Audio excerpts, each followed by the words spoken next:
Hi everybody, this is Rose of Sharon, and I'm back again with another book review. This one's called Bable. It's by Gaston Dorin, and it's absolutely fascinating.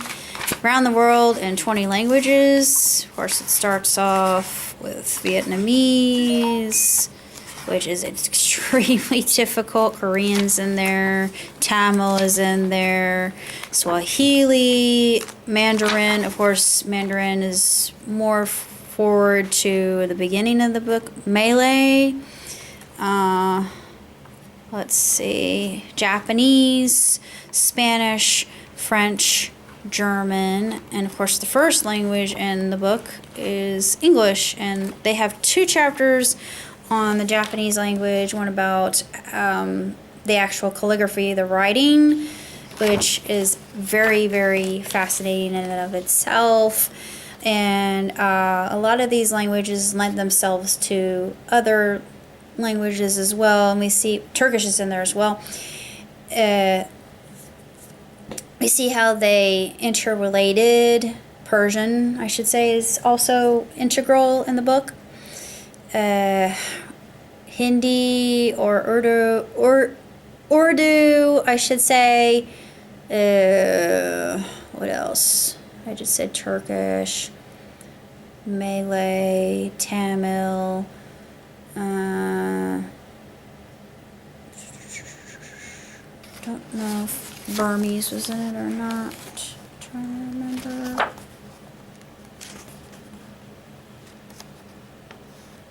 Javanese, yep. Javanese.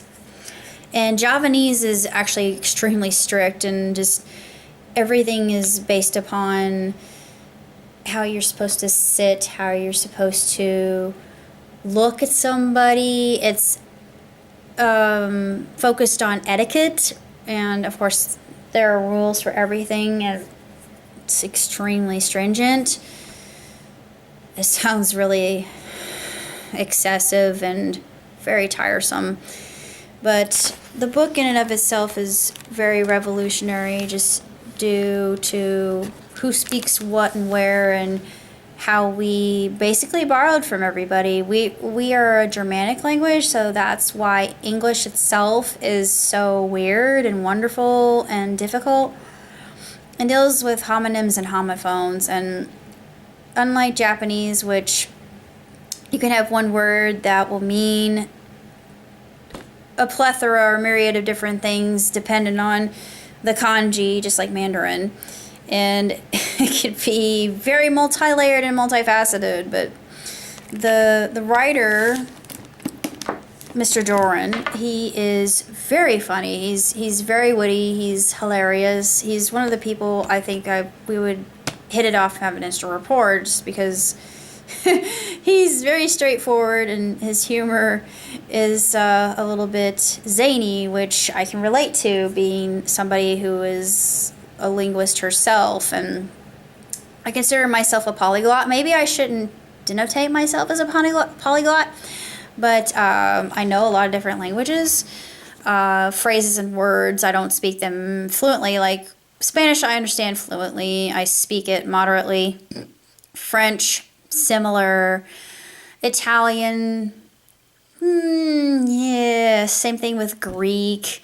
Turkish, words and phrases. Mandarin, words, just words, some words. Same thing with Japanese. Hindi, don't get me started. Turkish is one of those languages you think, he actually mentions it. If you don't want to tear your hair out completely, it's a great non-Indo-European language with which to start, but still, Turkish is ridiculous. It's very lyrical. It rhymes, but it's hard. Trust me. Hindi's not much better, and Arabic, at least for me, because interestingly enough, Spanish actually borrows quite a bit from the Arabic, and I thought, well, no wonder. I get it. I understand. I see the patterns, and I know how they interrelate. There was a lot of trade going on. They tended to do a little bit of interchange, and it's very intriguing to see that. It's absolutely terrific, and you think, so it's more of hey, if I want to barter for this, or if I'm looking for a certain object, I can express myself better if I just use this particular word rather than something else, because I really didn't have that word to begin with. So let me just take yours for a minute. This actually will describe it so much better. And they borrowed from us as well, and a lot of it just comes from the vicissitudes and necessity of trade, I do believe. And it talks about the Edo period when Japan was isolated, and then later on they opened themselves up to the world. They were strict with their language as well. Women could not speak in a particular way because it was deemed too masculine, and then that was dropped. I thought, well, that's really non-consequential and just idiotic and very patronistic as far as linguistic rules are concerned, and just utterly ludicrous as far as just how language is supposed to work, or the functionality of language. But this is absolutely fascinating. If you're like me and you're utterly taken by different languages of themselves, the anthropological part of that, and it was something that I came across when I took etymology.